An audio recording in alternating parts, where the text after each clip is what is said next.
They about to look at the shit that I'm on. Why don't we get in topic? Crew looking like Pentatonics, locked in, recording in tropics. In the East, big 3, big Bron, CB, way good. He working on optics. Thought biz while smoking exotics. We lit, never thought about it. Cause they about to look at the shit that I'm on. Why don't we get in topics? Sitting way back, all black, I'm talking. Feeling like Shaq, I weigh my options. In the East, big 3, big Bron, CB, way good. He working on optics. Thought biz while smoking exotic.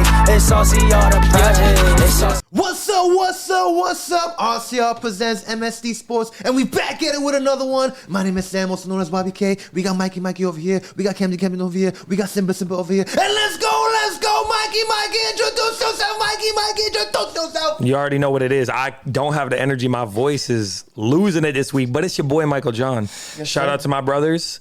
And it's great to be back with y'all. What's good, y'all? Yes, sir.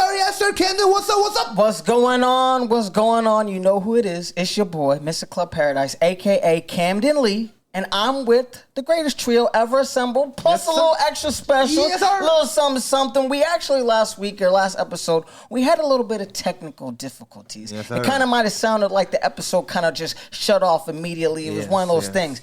We had a lot more for you guys. Yes. And because of that, we had to bring back a little bit more of our special guest because we couldn't shortchange it. So YBK, talk to us. What's going on, baby? What we doing? All right, before...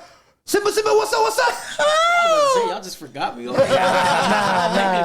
I'm glad to be back. Let's talk about it. Yes, sir. MSD Sports episode 52, everybody. We passed the 50 mark. We're going for that 100. Let's get it. We're going to talk about the MLB, the classic. You know what I'm saying? We still in what? Never mind. We're in May now. Everybody. We're in May. Oh, second month in. Let's go. We got 1 full month in baseball. Let's go. Cinco de Mayo. We're going to talk about some baseball over here. We're going to talk about the NFL, everybody. The NFL draft was... It was lava. It was heat. Let's get it. As a Bird fan, talent, or are we talking about? I love who we got, but we gonna talk about it. I love who we got, and then we gonna wrap it up with some nice NBA playoff. Second round is in session. First round was kind of crazy. But yeah, let's talk about it. Let's get it, everybody. Baseball. How you guys feeling about baseball? You want to start with the good or the bad? We can just, if you want to jump right to it, I'll start with the Red Sox. Michael John goes straight to the bad. About 10 minutes ago, I lost $20 that fast. Yeah. Sandy just blew me in the first inning. It was. What was your I had lower for 0.5 in the first inning. He gave up 3.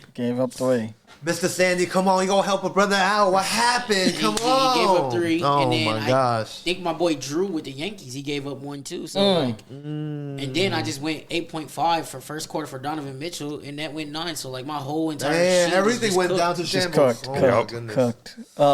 Can I? All right. Well, listen. I'll start. I'll kick it off. I know we ain't as down bad as the New York Mets, but it don't get no down than the Angels, bro. Right now. Well, I don't know. As a Red Sox fan, I'm hurting real bad. Like I feel like this last 2 weeks has been. It's just been such a mediocre year. I know they had a great end to the season last year, which is why we made a push into the playoffs. We wasn't even positioned to be a playoff team, but we had a great end of the year. We had a great August, a great September, and we made it. This year has been very painful, and as we most recently seen, John Henry decided that we're going to have to move in a direction of firing the whole coaching staff. Except for Veritek. They kept Veritek. Come on, V. Shout out to my boy Veritek. What is his job? He's like a coaching strategist or like an advisor. Yeah, you feel me? Why would you want to fire him? And he's a legend. Exactly. We had to keep someone from the team. But Cora played for us too, and he also won 108 games and won a World Series in 2018. I know we had the controversy in between with the whole signal calling, etc. He's out for 1 year, but... I don't know how y'all guys felt because me as a fan, I don't want to be fickle and say, all right, we're starting bad, fire everyone. And I understand that there's you got to be a patient fan. Right. On the other hand, this was trending in a really bad direction. And was it inappropriate to make that move at that time? Yeah. So me personally, I think it could go both ways. I think you guys got to get that fire out while you got a chance. Unless you want to be like the Angels and basically destroyed the whole entire organization within the last 20 years. And I think the Red Sox being that franchise, they're up there with the Yankees, the Dodgers. When we're talking sports, when you think about Boston, you think about the Red Sox. So I think it was a good move as far as the city doing that and people having Boston as how can I say it? But Boston has that that level for them. So I definitely agree with the move. Now, Yeah. as far as the team in its state at this moment trying to win a game, no. But as far as next year, what you guys are doing, pushing for the next season and what's going to happen in the next 10 years, I think that was a good move. Yeah. Pardon the difficulties, y'all. We got a little camera difficulty right here. But no, I hear you because we have high expectations. Very, very high expectations because it's Boston, right? It's not some random it's not Oakland being like, no, we're no longer Oakland and we going to move to Las Vegas and the fan base is finna move and we could just move on. This is Boston Red Sox. Yeah. So the problem is when you lean too heavy on young talent like we're doing right now, when you lean this heavy on young talent, it really kind of defeats the whole purpose of like building for the future. You want to win in the immediate or you want to let the young talent develop. I'm going to point out a couple of big issues, obviously, that we've had. I mean, listen, I know we lost Bregman. He moved on, but he's not been like outstanding this year himself. They paid him an arm and a leg. He hasn't been outstanding. Ranger Suarez has had a few good outings, a few bad outings. I know they gave him a bag, but a big issue has been Crochet. No command of his ball. He's on the injured list now, and it's just been overall disappointing for me. You're asking for too much from Roman Anthony. You're asking for too much from these young guys. Peyton Toll pitched a gem the other night. They still almost blew it because the relief pitching is no good. It's tough. I mean, like, when you look at this team, right, we talked about it in previous episodes. You know, they did a lot of stuff during the offseason, a lot of acquisitions. We thought Alex was going to be able to bring them in and create continuity. It's not working. You know what I mean? So it's like the question is like, for me, because I thought, okay, it's the beginning of the season. It's going to take some time. I did blame the cold a little bit. So, you know, it's still a little chilly. But do you feel like this interim coach is going to be able to at least steady the ship for the next, you know, rest of the year? You know what I mean? And who do you even think even would want to coach this team even next year if the interim ends up leaving? I mean, you can hire someone, but I don't feel like it's a permanent fix when you're like, the single A moves to double A moves to triple A, and triple A coach moves into the big. I think in sports in general, you put that interim coach there is just like, okay, let's just put out the fire for right now. Yeah. You really got to prove yourself. It's still lit, but like, I think far as moving with the interim coach right now, I think you guys are in a kind of like, it can go good or bad, but it depends on what type of fans you guys are. Yeah. I feel like there's a question here now for the Red Sox fans is it we give up now this year, or is it still early enough that we're like, all right, we can still have a chance this year? Yeah. What do you think? I'll tell you my goal line. I'll say if we're 500 by the 60 game mark, like 30-30, then you can't give up on the season because we're not the type of fan base that vibes with a team that just we decide we're going to be ass this year and we just going to. But does it mean we make a trade? We trade Duran or trade someone? Maybe. I mean, shout out to the people that we took in because Wilson Contreras has been our best hitter this year. Basically. Yeah, Wilson Contreras has been our best hitter. So you kind of got to shout out to the people that we brought in from outside. It's the people that's been on a team that we're looking for expectations from that haven't been producing. Right. But it's Yoshiro don't even got a home run. That's what I'm saying. Yeah. So I have another over question. I really want you guys to really think about this because I think in sports too, we kind of get it mixed up because of our teams are always in the championship. So again, like, you know, we're Laker fans, most of us too, and Celtic fans. Right. So when we look at winning, we're always there championship. Yeah, playoffs. Playoffs. So what are you guys ceiling? Are you guys trying to make it to the championship team, or are you guys trying to build that? No, I don't think we're anywhere near. You know what I mean? You got the Yankees, you got Tampa. You got even, you know what I mean, the Dodgers. You got a lot of other teams that are definitely going to be sitting around when it's all said and done, when the dust settles. I think for us, especially as a Red Sox fan, I'm just looking for the money that we spent in this offseason to at least get us over 500. Like a wild card. And a wild card. Yeah. Even if we played in a single game elimination wild card game or 3-game elimination wild card weekend, I'm okay with that because at least, you know what I mean, it's something. And even if we lose, do you know what I mean? But see, I agree with you on that because now you look at my Angels, it's like we're losing all our money, like all the players that we spent on Anthony Rendon, guys that are not coming. I mean, I love Mike Trout, and Mike Trout has done a lot for Anaheim. He's been good this year. He's been injured too. Yeah. And it's like we have no help behind it. We're not paying for good pitchers or anything like that. We're just getting these batters that are striking out more than ever, Pujols was cool for the first 3-4 years in Angels, and then it's like, okay, where'd your contract go? Yeah. Same thing with like Torrey Hunter. He did a couple good years, and then it's like, okay, where'd your contract go? Yeah.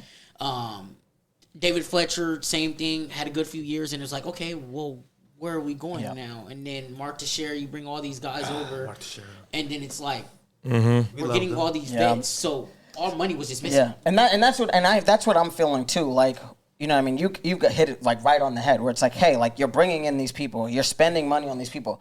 They're doing nothing. Do you know what I mean? So as a fan, I'm like, I'm coming to the game hoping that, you know, Pujols is going to do this or, you know, someone's going to do this. But at the end of the day, when they don't and they don't win, I'm disappointed as a fan. And being a Red Sox fan, Mike, is, you know, we don't like being disappointed.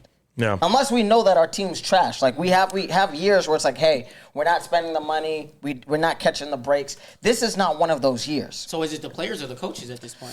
I think both. That's a little bit of both, though. Can I say I really think that you have to put the pressure on the players to perform because we've been underperforming, and it's the fans that's getting the coaches fired early because it's restlessness from the fans.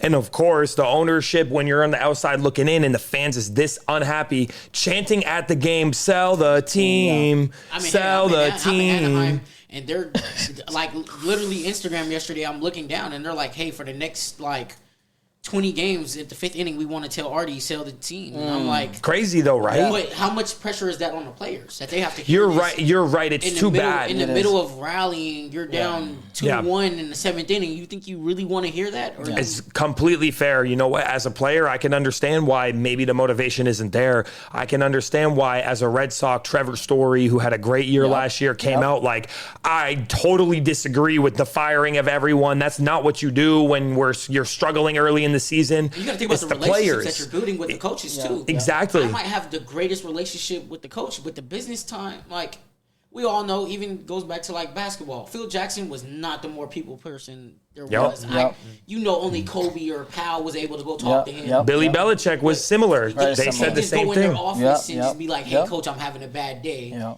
I don't really see that happening. They're more good on the business part. And I think far as like a team like Boston, you guys have built that where you guys are trying to win rings. But I feel like or so at least far, perform.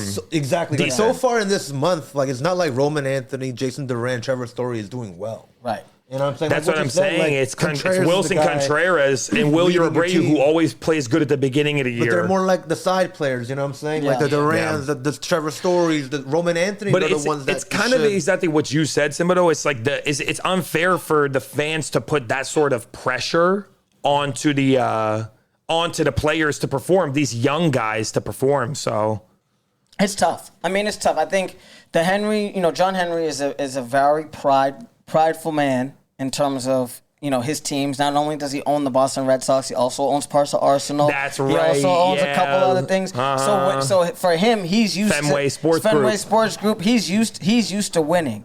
You know what I mean? He's used to spending that money. He's used to being like, okay, I'm gonna spend my money for this product. This product is going to do well for me. So I think it's a tough situation when you got championships, you made money, you got good players, and you're not winning. Yeah, and it's not like our team is terrible. Like on paper, we are a better team for sure than fucking a lot of teams in this league. Mm-hmm. We spent a bag, bro. Like our starting pitching lineup was supposed to be pretty good. Crochet, Ranger Suarez, brought in Sonny, and then all these young prospects that we have. Peyton Toll, who just pitched a beautiful 7-inning, no-run ball. Like, we have a lot of talent. I really am disappointed mostly with the relief pitching, but we got to see if the bats can come alive. They say every team always regresses to the mean. Yes. Right now, we playing below it. Some teams is playing above it, and they're going to come back down to earth. We're playing below it, and we're going to come up. Our floor is going to come up much higher. Yeah. The sad part is it might be too late by the time that comes around. So I'm not going to say give up on the season now. My last thoughts is just overall big disappointment because you see what in Boston, it hurts when you out this early. Yeah. Like you've seen the Bruins fizzle out, Celtics fizzle out. Meanwhile, Red Sox are toiling in mediocrity. Not even mediocrity. They're ass money right now. Yeah, let's call it as it is. We're last in the division. Call it as it is. We've had 14 wins. We have 21 losses. We're 10 games back. But I'm not hating on them like some people. No. I'm not hating them. The AL is a very hard. That's gonna say right now the AL, like no one's good. Well, let's say. Wait a minute. Hold on. Wait a minute. All right, we gotta talk about my team. Let's segue in. I've had enough. We don't need to dogpile on the Sox no more. Yeah.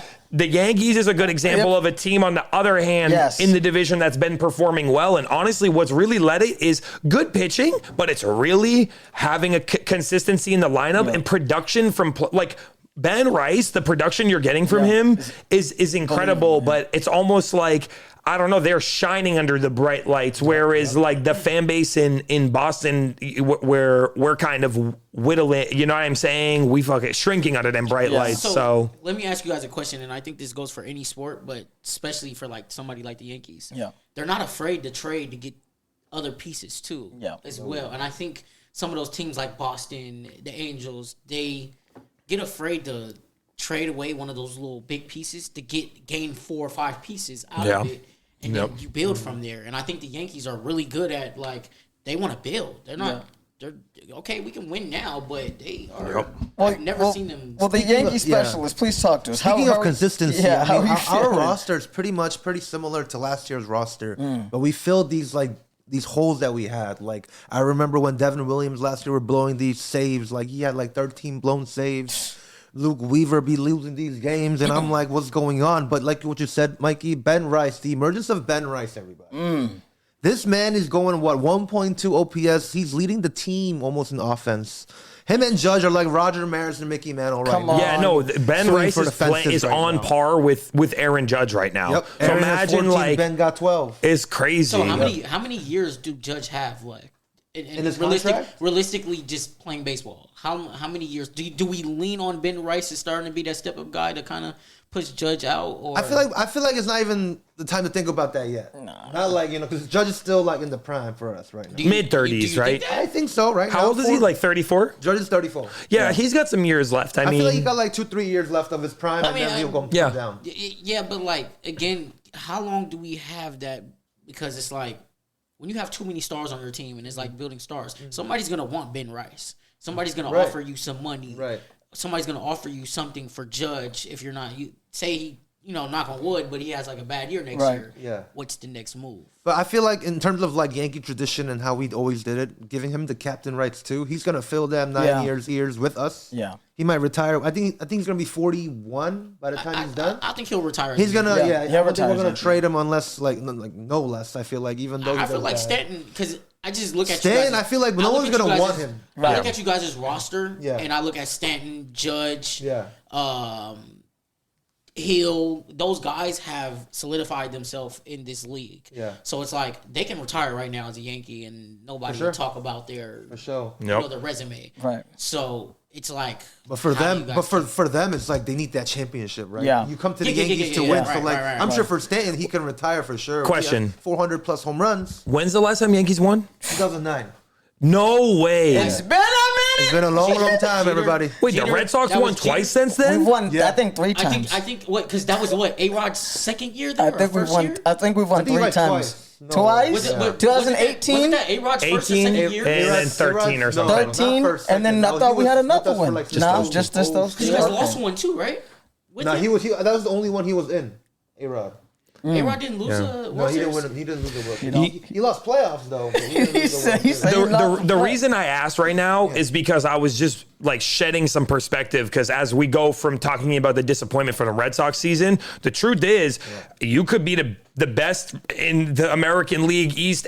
You could have won the division 17 years in a row, and you haven't won the championship since 2009. And it doesn't matter how good you eventually, like, I understand why you talking about secession plans or like what's going to come, because eventually it's got to be like, if right now how it feels Super Bowl or bust for a team like the Bills, right? Or Ravens. It's kind of like a Super Bowl or bust mentality, because they're right there. They're I think the Yankees are at that point because you got World Jazz, Series or bust. You got Jazz, you got Cody, you got Judge, you got Freed, Stanton, Cole. I mean, you shouldn't have no reason why you're not going to ACL.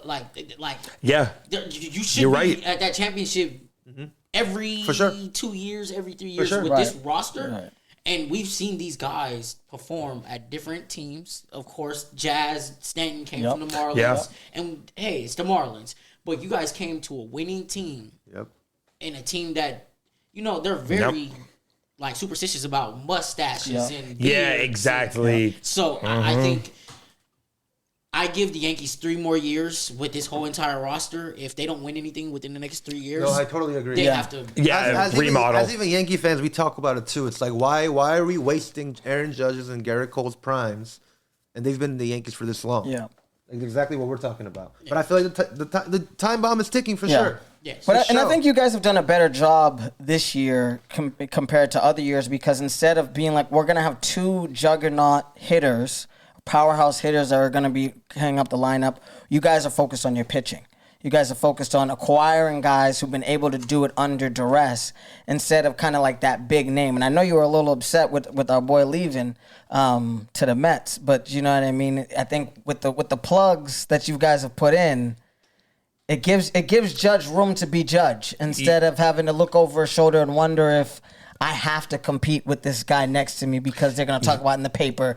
And You know what it is team, too? things like that. You don't got to pay someone as much money as you're going to pay Soto. Exactly. And in baseball, like I get it, he earned that contract. Of course. Just like the big major names can earn it, sure. but you have a team like the Braves who are a good team. Look at them this year, right? But think about last year how bad they underperformed. Yes. And But it can just be 1 year later that it's okay. It doesn't need to be you spent a bag. It's just you stick with the roster, trust it, and see if it goes better the next year. Like baseball be going like that. You can go look at Phillies was supposed to be the nastiest team in that division. Now they're at the bottom of it, really underperforming. They fired So their manager. They fired their Exactly. manager. And I think baseball has been that sport that has proven there's no loyalty in this. Look at Shohei. Look at these guys. Like, it's not like football where it's like, hey, I might stay and I might take a pay cut. No. Baseball, they want their money now. Yeah. And you look at Tatis and all these guys, they're ready for the contracts.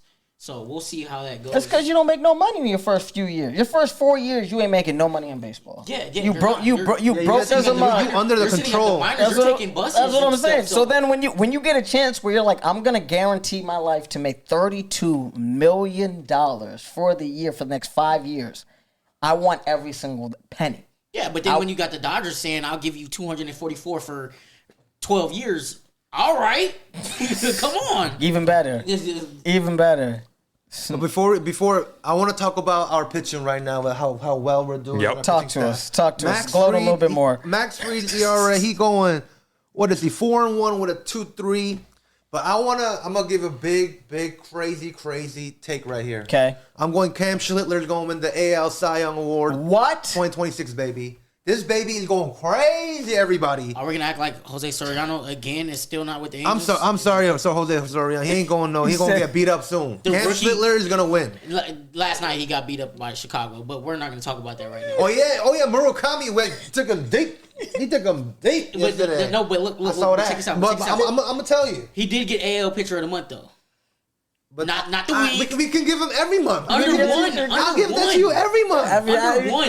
We're gonna win the Cy Young though. Cam Schlittler, everybody. Okay, Going what's his- 26. I What's mean, his ERA? 1.52. Listen, it's fine to say it now.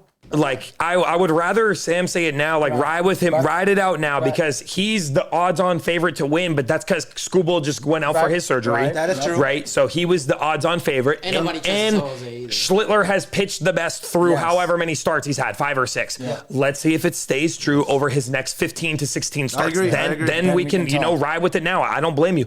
It's all awesome. and Schlittler is similar to Skubal, right? Tall mofo. He's a big boy. He 364. exactly like these pitchers now. You're getting more of them like that old Randy Johnson build, lanky as hell, So, big, Throw bulkier. 99, throw 9900. Before we move on, can we at least touch on the fact that since the last time we've talked, Sandy is not looking like Sandy right now. I know. And I know. I was looking at him to be probably the pitcher of the year. I thought in my eyes, but now I think like the last Chris Sale. You know, Sale has been. He's defending his Cy Young right now. Sale has been. I told you. That's what I'm saying about the Braves. They was patient. So Strider. we went from Sandy going like what 0.6 to start the year to now. Where's he at now? He's 3-2. He's got a 3.04 ERA. So he's got time to and including the 3 runs that he just gave up right now as well. Well, you're right. Yeah, he's having a bad outing. You're right. You're right. He's on 5 earned runs right now, bro. This is not a great outing today. So then that means Up to 5. He I might know. go 3-3 after today. Yeah, but look at my boy Schitler, number 2. You know what? 2. I was talking about it. I would have traded. I wanted the Sox to trade for Alcantara last year. That would have been nasty. I thought it was, but let him have some bad, let him mess up a few starts right now. Put him on the market. Like I'll take a little discount. It just shows how inconsistent you can go. He started off the year 3-0, so that means the last 3 outings that he's had, he's losing, and then to give up 5 today, okay. Now, can we blame the coaching now? If you gave it up 5 within 3 innings, 4 innings, is that like I mean, you know what I say? What it is? I say it's adjustment. But how much adjustment? You didn't read. You didn't read. Sure, you gotta know that you don't read the these scouting people report. have all. Your scouting report. Your opponent got everything on you. You didn't read the scouting report. Every angle, every video angle, you didn't do the scouting the report. last 3, but this is what I'm trying to say. The last 3 outings that you've had, you're losing these, and then it's like the bullpen is not like where's the disconnect if you're coaching? If you gave up 5 in the last, or let's say, give or take, you gave up 10 in the last 3 outings. Right. Okay, 10. Okay. Are we gonna pull you earlier? We start seeing you like, okay, you can't. Really, I say it's case by case. Yeah, because it's case by case. But if you gave up 5 by the 3rd inning, I'm not keeping you in the game. If you've given up 10 in the last 3 starts, I'm sending you down to AAA. Okay. So like somebody David's talking like I'm gonna demote you. That's just me. So that's just me because I understand there's something wrong with you either mechanically, there's something wrong with you physically, or there's something wrong with you mentally. So can Sandy do that? Can you send it to AAA for a designation? Yes. You could if you don't want. I mean, I feel like it would hurt his feelings. But you could. But you ain't gonna send an ace to AAA. I'm saying I would say you ain't gonna send Ranger Suarez or Garrett Crochet to AAA.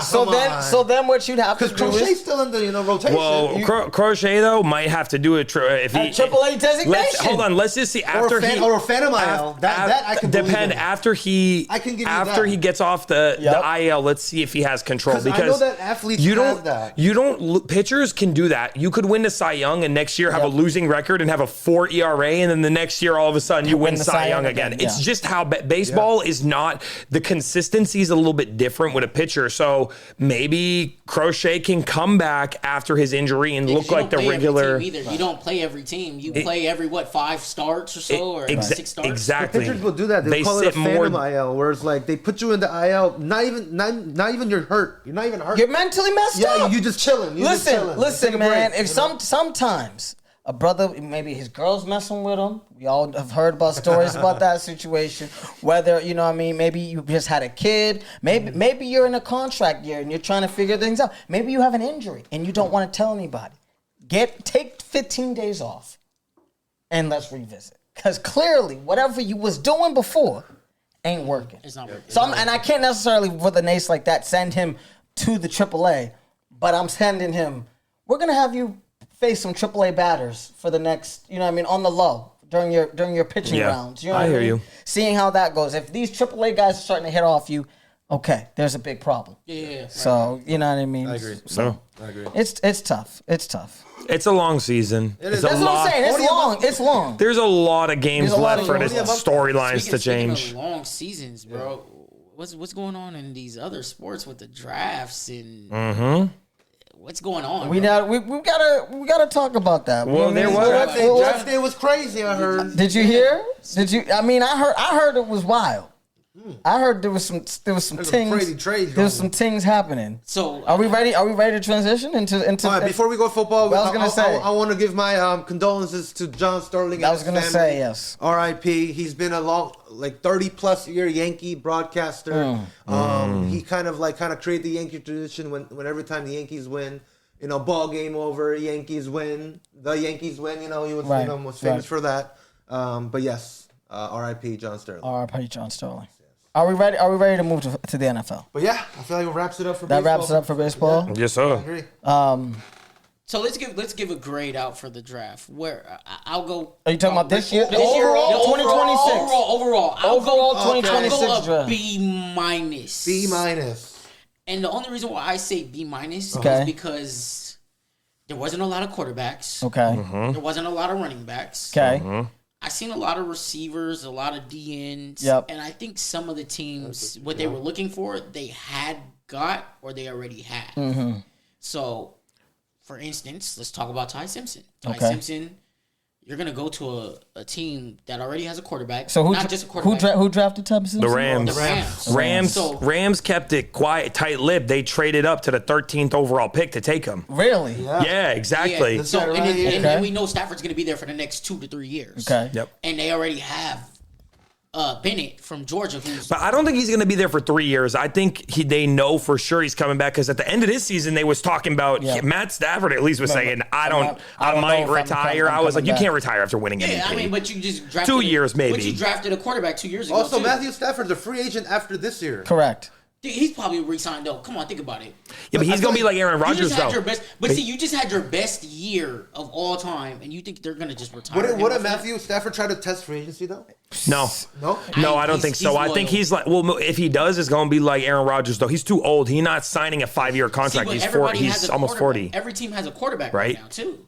So they traded up how many? Who did they get for the? Does everybody know? Because I want to figure this out. I think they traded their first round pick and then they gave up a second round pick. Like they So they swapped and they gave something else up. They swapped, y'all tripping. Exactly to get. But you know what? I'd be pissed if I was Matthew Stafford. see, I'd be I- pissed. I- 2026 first round from the Lions. So, but I'd be pissed. I'd be pissed as a mug. Personally, I think it was worth it because they don't have a backup plan, Why? a contingency plan. I mean, you got Stinson, you got Bennett. Listen, He's not who is Ty Simpson?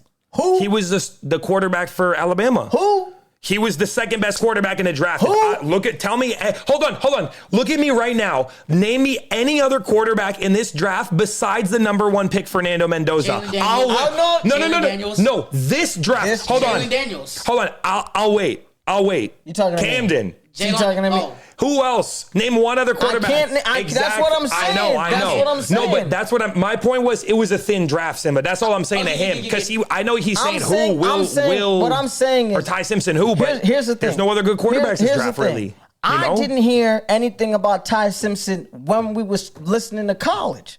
I mean, you got the Diego kid. I ain't never heard. Pavia went undrafted. He went undrafted. I would've picked That's him what over it is. Tyson. I was gonna name him, but I was like, he ain't go drafted, so I can't even say that. Sean McVay doesn't like aura as big as him. Because you have to think about that. Diego is like Johnny Manziel. I mean, I don't think is a very good quarterback, but He's a college. He was like, he was a college quarterback. If I'm Matthew Stafford, why like Johnny Manziel. Why in the world, YBK, are we getting a quarterback? I say that's disrespect. That's what I'm saying. Wow, really? At 13 I mean, I kind of do agree with what Simba was saying. When you coming off your best MVP season, exactly. But then again, you draft a QB in front of. Did you guys see the video that they did too? Though as well, like he said, I'm ready to make history, and he's like, yeah, no. Oh, that video. The next video, yeah. So. Like, why draft me if you... Because Matthew Stafford literally told the coaching staff, I will let you know in the offseason if I decide to play next year. That's why. I mean, I understand all your guys' point, but I feel like the answer is as simple as, why would you draft a quarterback? Because my starting quarterback said, I'm not sure if I'm playing next year. I thought this was... It's one easy reason. I thought that was a money thing, not an actual... It's not like a thing where it's that's like... What I thought. There was other options. What about the thing where it's like, yo, you want the extension, Matthew? And he's like, I'm gonna think about it. I bet we're gonna draft. So do you think this was just a panic? Like that? So that's what I'm wondering. No, do you guys think this is just a panic button? And like, I don't think it's a panic button. Because I don't think it's a panic button. Because no, I don't think it's panic. You had Diego that was open. You had Jalen Daniels. You wouldn't draft him. Kansas. You wouldn't draft him first, though. Get a number. He was the 13, only. Was it 13 pick? Yeah, 13. That's very. You gotta pay that man. Yeah, no, he was the only good talent though left at quarterback for a first round talent. Right. I just think you have to see something, and obviously I trust McVay. Like his offense has always been, even when they haven't been like a great team in a regular season.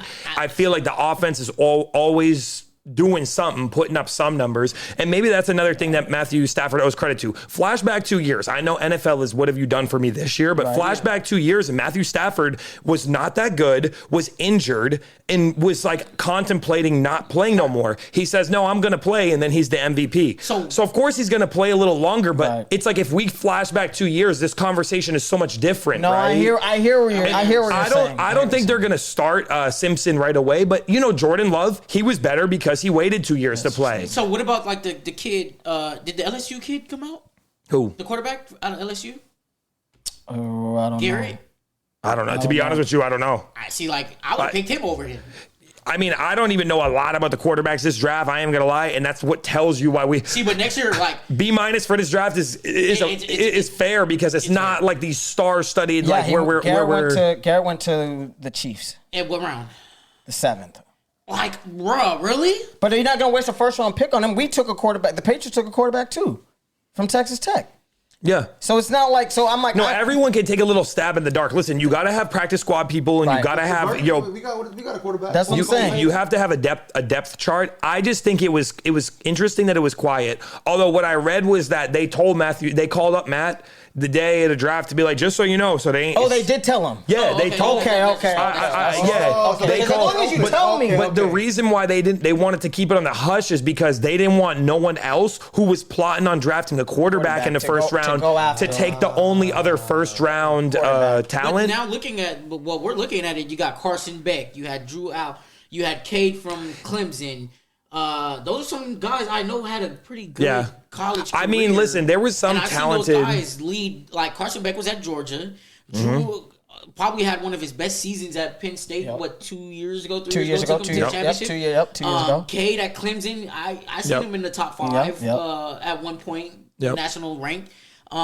Garrett at LSU, it was kind of rocky. No, but I still seen him. I just feel like Beck to me reminded me of like a regular kind of pocket quarterback. He's serviceable, but not like explosive. I thought Trinidad Chambliss for Ole Miss, he looked good. I don't know all these college. Back, right? No, he went back. He got another year of eligibility, so he's gonna play one more. Yeah, he's gonna play one more. But for me, if he entered the draft, I would have been like, ooh, there's a little more X factor involved with it. I will say, of course, Fernando Mendoza was deserved to go first. Right. Yeah. So no doubt in that. Was it a very exciting draft, or was there a lot of potential quarterback talent? I don't really think so. And it was one of them years where even like Jeremiah Love going 3 is crazy. Like a running back going top 3 is crazy. It means there's like a... So Simba says it's a B-. What would you give it? For the draft? I mean, like I don't know like what my what was your gut say? I don't know what my criteria is even based on, but I'd say like a C. Like it's passing, but it's not failing. Okay. Like I go Caleb Downs, Cowboys. You got Mekhi Lemon, Eagles. Yeah. Let's run through our teams. I want to because I know we got 2 Eagles over here. Right. I know we got 2 Eagles fans here. True. I know for sure you got 1 bona fide Patriots over here. I just feel like nobody won the draft. That's an interesting point. Let's look at some of the teams. You look every year and it's like who won the draft. Like you look at the kid go to Tennessee. Did they really win the draft? No. If anybody won the draft, I would say the Jets won it. The Browns and the Jets kind of it could work out. The risk factor is there because they drafted some like talent versus the floor players. They were like, we gonna draft this edge and we gonna draft that tight end that they drafted. They drafted a tight end hella high. Let's see. Where's the Patriots? I'm gonna go to my patch real quick. See what we got. All right. I know who we drafted first. Caleb Lomu. Right. So we drafted an offensive tackle. So listen. We drafted an offensive tackle in the top 5 last year, right? Now our first round pick's an offensive tackle again. For me, perfect choice, right? I'm looking at it. You guys have no skill positions that you guys drafted, which I don't think you guys need one. Tight ends? Tight end. We got tight end third round. It's not really skill. Well, not like a position player, but I'm looking for maybe a receiver and a corner. I see one corner, and that's a good pickup, Wake Forest. But I would have probably got me at least a receiver. We're getting AJ Brown. What you mean? Exactly. We'll get to that. Let's finish with that. Hold on. Let's finish with that. Hold off. But that's what I'm saying. I'm like, okay, we got it. I just want to run down the picks. The first pick was Caleb Lomu. Yep. So we needed an offensive tackle because obviously Will Campbell was decent, great. He was great during like the early parts of the year, and then as the year went on, he got a little. He was seeing ghosts a little bit. He started, he was getting bullied around a little bit by the Seahawks as well. But I think they're gonna let him play left tackle, and even though Caleb Lomu also played left tackle, they're gonna interchange him because he also played right tackle. So I think we need to let Will Campbell play one more year at left tackle. Okay. Right. And then after that, we needed an edge rusher. We knew it. Kaylavon Chason. We got him on a discount last year after him having 15 sacks or whatever we had. We could not afford to pay the money that a Kaylavon Chason dictates because we've seen the money edge rushers are getting. You saw the extension Danielle Hunter got. You saw the extension Will Anderson got. So these edge rushers, and all them guys. Exactly. So our second pick was Gabe Jacas from Illinois. So we got an edge rusher. And then we went for an athletic tight end in our third pick in Eli Raridan, which is great. We needed kind of an athletic, younger tight end because Hunter Henry's a great pass catcher. Yeah. But we need someone also. Who do we sign? Some dude who can who's a good blocking tight end because we lost Austin Hooper, but we signed some blocking tight end. We needed someone else who can run some routes though. So overall, after that, you know what I mean? We got a defensive back, which you could kind of draft a defensive back in the 5th, 6th round and they could be serviceable in the first year. It doesn't need to be a first or second round pick. Me, I give a B. I give a B. Just for your team? For the team. For my team. Okay. I would give a B to the Patriots and I'll say this. Julian Hill? Yeah, exactly. Julian Hill. I would say the reason why I give maybe even bump it to a B plus is because there was a lot of speculation about what was going to happen over the weekend because Mike Vrabel had to leave the draft for the Patriots, and if the head coach ain't involved in a draft, it's a little bit weird. Don't speed by that. What you mean had to leave the draft? Well, Mike Vrabel was attending family counseling sessions, he said, and so he couldn't be there because obviously there's some extracurriculars going on outside. We saw some pictures getting released and talking about like a relationship between himself and a reporter, Diana Rossini, and I'm not here to speculate on it. All I know is that could easily lead to distractions into maybe not making the right picks because the head coach isn't working in tandem with the general manager. I felt like they did decent. I'm glad it wasn't like a big storyline that overshadowed the draft, and I just want to move on to kind of the year that's ahead. I don't need to. I think that was a smart move. Right? Yeah. I'm not mad at that. And then we all know that the Patriots are going to be the Patriots, just kind of like the Boston. Like, you guys know how to draft. You guys know how to perform. So, and I think you guys have definitely moved on from the Tom Brady era. Yeah. And officially. Like, I think you guys have. Like, going to the Super Bowl. And within 4 or 5 years since he's been gone, so I definitely say you guys have moved on. But I will just acknowledge one thing you said. I do think the Patriots are in need of a wide receiver for sure. Oh yeah. So I don't know what's gonna happen. We'll see. We know what we think is gonna happen. We gotta jump to what the Philadelphia Eagles did because we've been hearing speculation and I'll probably think the same as Sam. I give us probably a B too. Just I think that's fair. I think we already have a team that's already stacked as far as defensive wise. We did lose a lot too, but with Jaheed Campbell coming back, Carter coming back, Davis coming back, Cooper, DeJean, Mitchell, I think our defense is really heavily gonna kind of help us out. Now offensively, we got a couple of weapons. Mekhi Lemon, we all know Mekhi Lemon. We all know he's a hard ball player. Now him coming out and making a statement already, I kind of just don't see it because we just signed 4 or 5 receivers. I think it's going to be hard. So run me through what Mekhi Lemon was the first pick or no? Yeah, well, how did you guys even get? Who did you draft? For me, like I don't really know much college, college people coming out to the draft. But y'all traded for him. But like I've heard, we traded for him. So y'all traded for him. So Pittsburgh was about to get Mekhi Lemon. Talk about this, YBK. They were on the phone with him. And then the split second later, his agent goes, "Oh my gosh, the Eagles have our pick." And he literally said, "Why is Philly calling me?"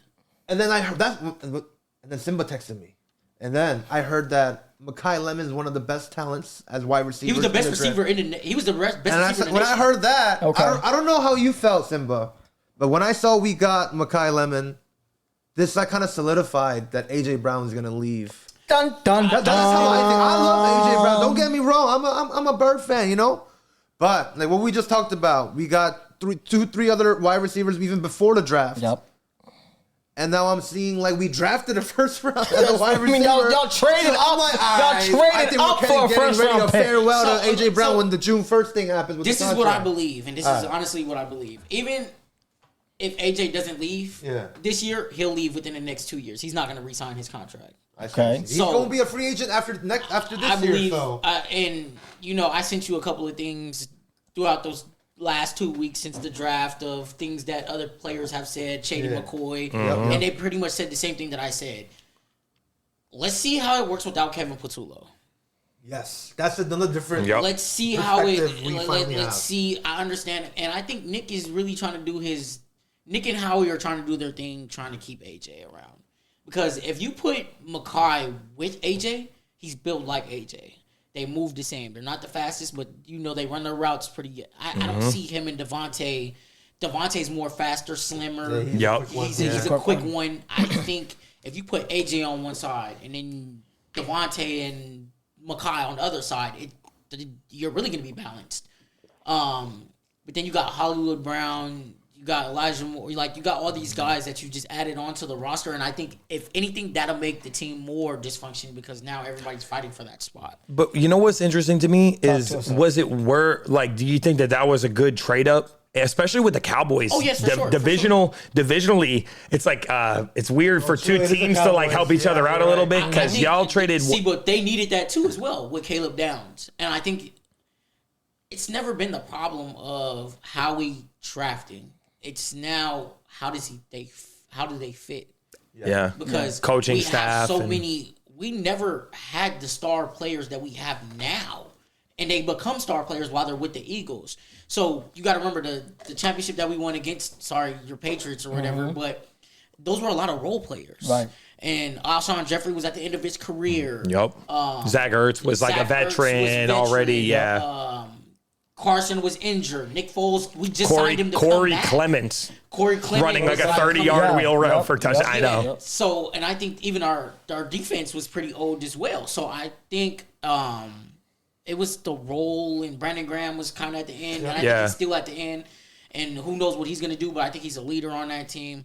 And I believe that Howie is doing his justice when he comes to putting everybody in the right pieces. And I'm not going to say AJ shouldn't go anywhere else. I believe AJ has the right to be mad at what he's mad about.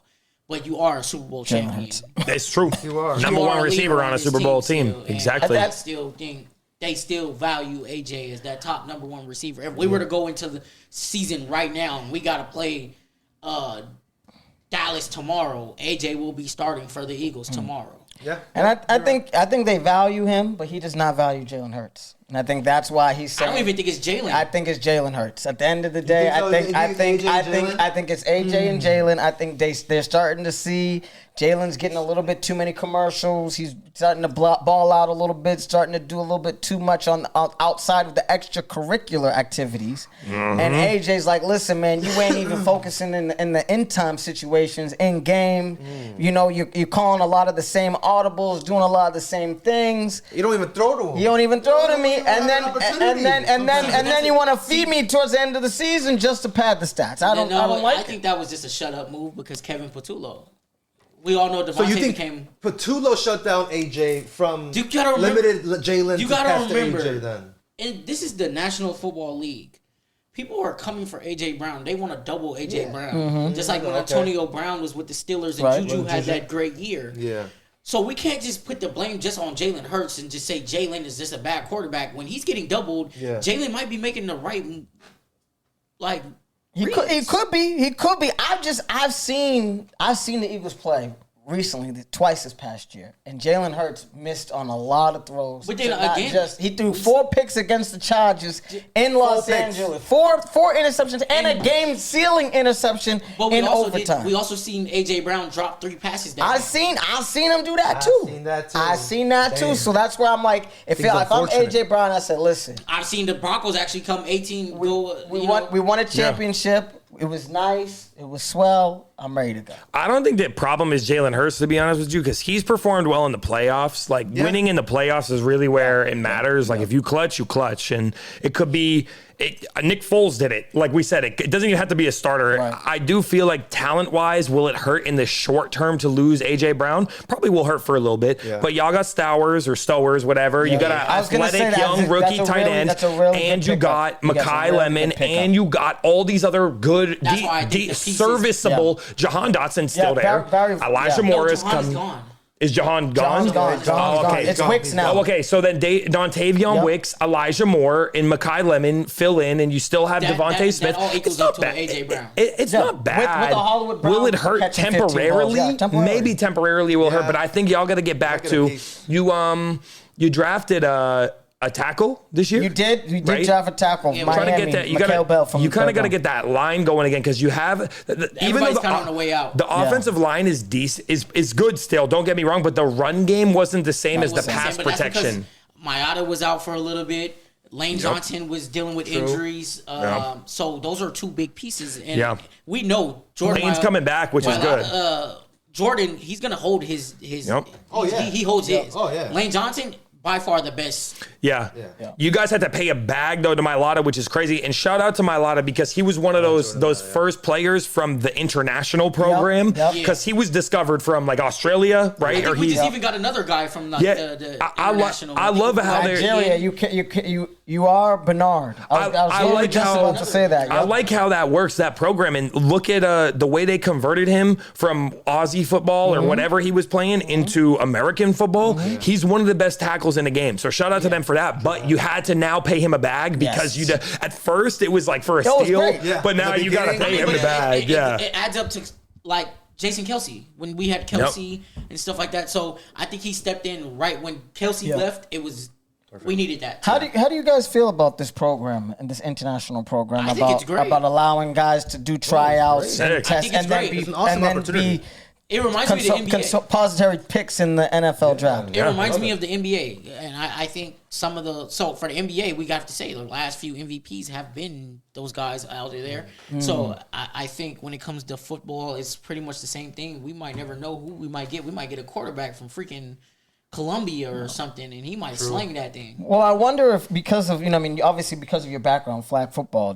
I wonder if we bring the game more internationally, and because I assume regular football is expensive, playing on an international format, having the pads, having things like that. But I wonder, do you feel like flag will definitely kind of could that elevate the game internationally, which will be even get more people from Nigeria or things like that? Do you feel like that could help?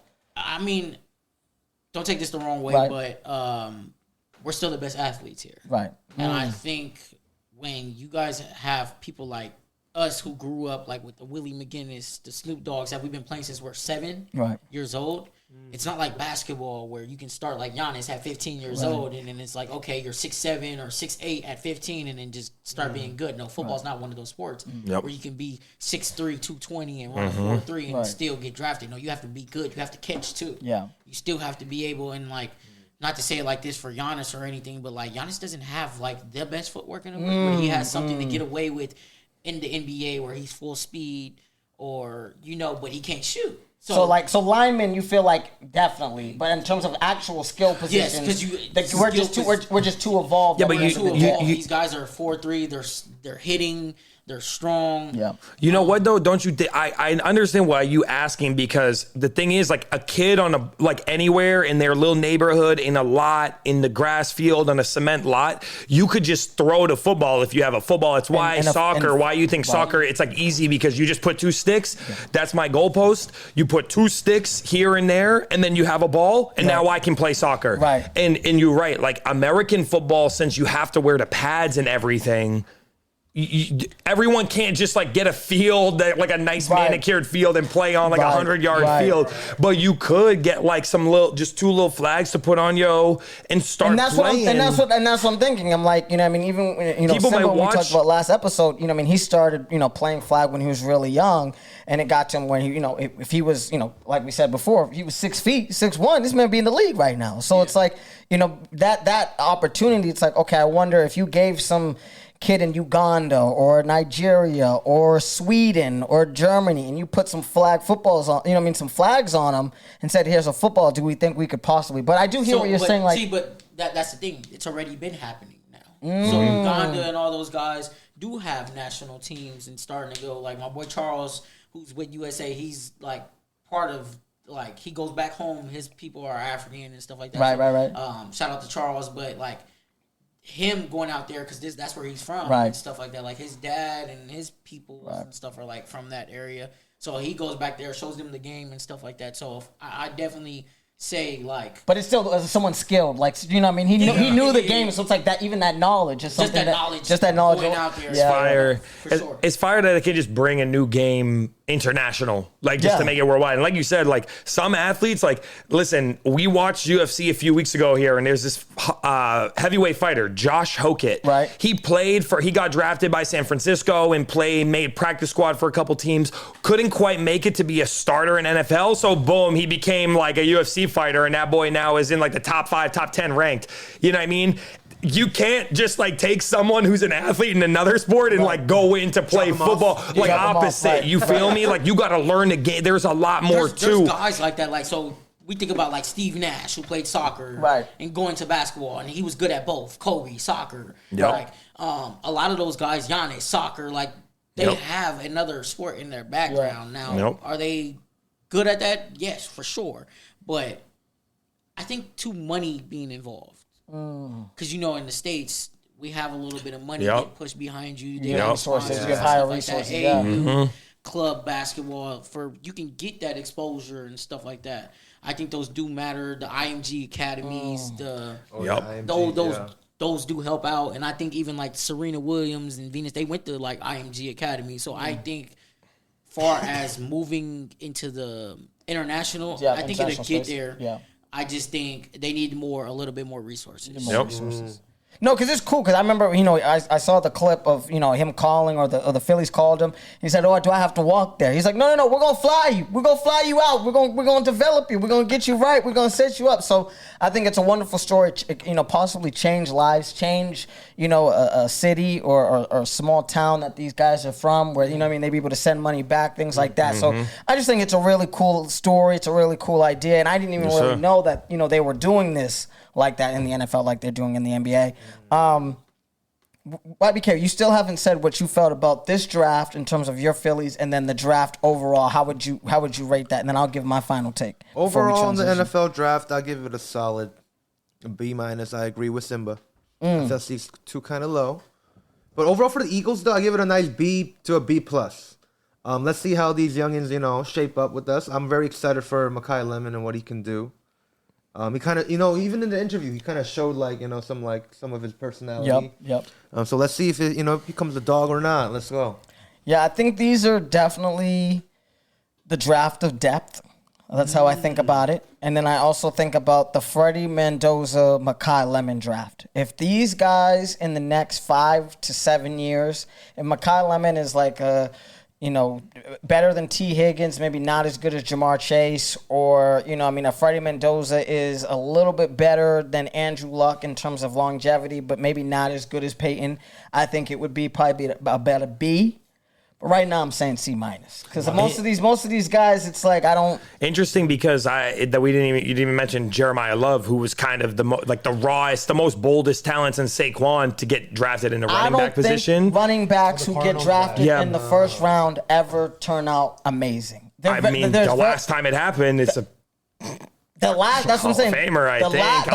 But that's what I'm saying. But like even the times before that, you know what I mean. You got guys like Gurley, you know what I mean, things like that. It's like you draft a guy early in those first 4 rounds, unless he's an absolute stud. Yeah. Which maybe, and I would love to get Simba's take on this. Like, if we feel like Jeremiah Love is a stud, because to me, if I'm not hearing your name, he was the best running back. He was the best running back. But I'm saying he was. I don't think like.